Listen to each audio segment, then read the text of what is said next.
अभी अभी आपने जो ये वीडियो देखा उसने सबके रोंगटे खड़े कर दिए हैं। मुंबई लोकल ट्रेन से सामने आया एक वीडियो कई सवालों को जन्म दे रहा है। क्या मुंबई की लोकल ट्रेन में एक दरवाजा बंद करने की मांग किसी की मौत की वजह बन सकती है? क्या कुछ मिनटों की बहस एक हंसते खेलते परिवार की हमेशा के लिए दुनिया उजाड़ सकती है? और क्या सैकड़ों यात्रियों से भरी ट्रेन में एक युवक पर चाकू से हमला करना इतना आसान हो गया है?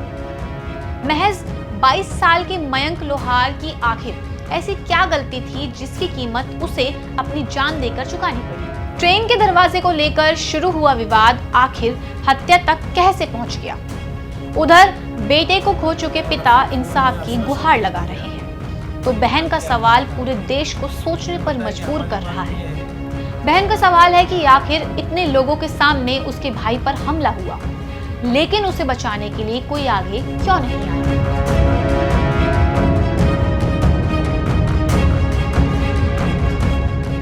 नमस्कार, मैं जानसी और आप देख रहे हैं डायनामाइट न्यूज। मुंबई, जिसे देश की आर्थिक राजधानी कहा जाता है, एक ऐसा शहर जो कभी नहीं रुकता, लेकिन इसी शहर की लाइफलाइन कही जाने वाली लोकल ट्रेन में हुई एक वारदात ने हर किसी को झकझोर कर रख दिया है। 22 साल का मयंक लोहार रोज की तरह नौकरी खत्म कर घर लौट रहा था। बताया जा रहा है कि चर्च के एक नालासोपारा फास्ट लोकल ट्रेन के फर्स्ट क्लास डिब्बे में सफर के दौरान उसकी एक यात्री से बहस हो गई। वजह थी ट्रेन का दरवाजा। बाहर तेज बारिश हो रही थी।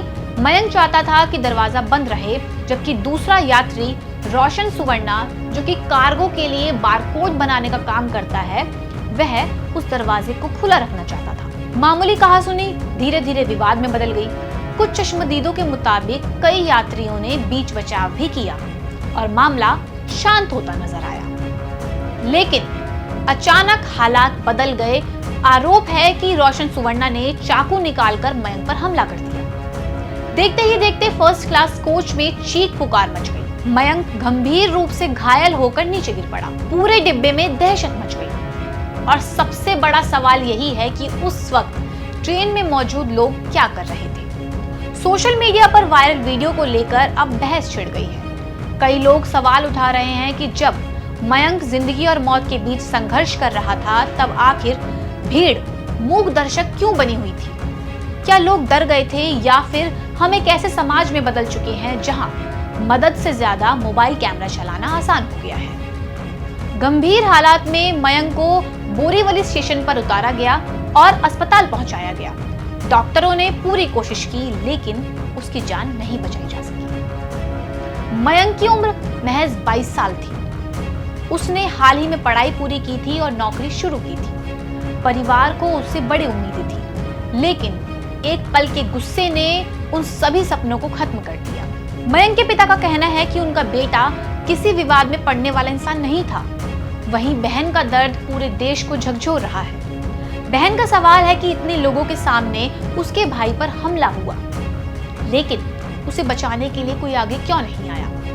उधर वारदात के बाद फरार हुए आरोपी रोशन सुवर्णा को पुलिस ने सीसीटीवी फुटेज और तकनीकी जांच की मदद से गिरफ्तार कर लिया है। मामले की जांच जारी है, लेकिन इस घटना ने कई सवाल खड़े कर दिए हैं। क्या सार्वजनिक परिवहन में यात्रियों की सुरक्षा पर्याप्त है? क्या छोटी छोटी बातों पर बढ़ता गुस्सा अब जानलेवा साबित होता जा रहा है? और सबसे बड़ा सवाल, क्या हम एक ऐसे समाज की ओर बढ़ रहे हैं जहां किसी की जान चली जाती है और भीड़ सिर्फ तमाशा देखती रह जाती है? एक दरवाजे को लेकर शुरू हुआ विवाद अब एक परिवार की जिंदगी का सबसे बड़ा दुख बन चुका है।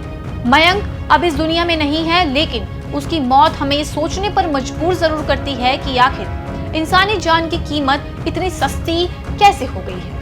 आगे इस मामले पर क्या होगा वो हम आप तक पहुंचाते रहेंगे। आपकी इस विषय पर क्या राय है, हमें कमेंट करके जरूर बताएं और देखते रहें डायनामाइट।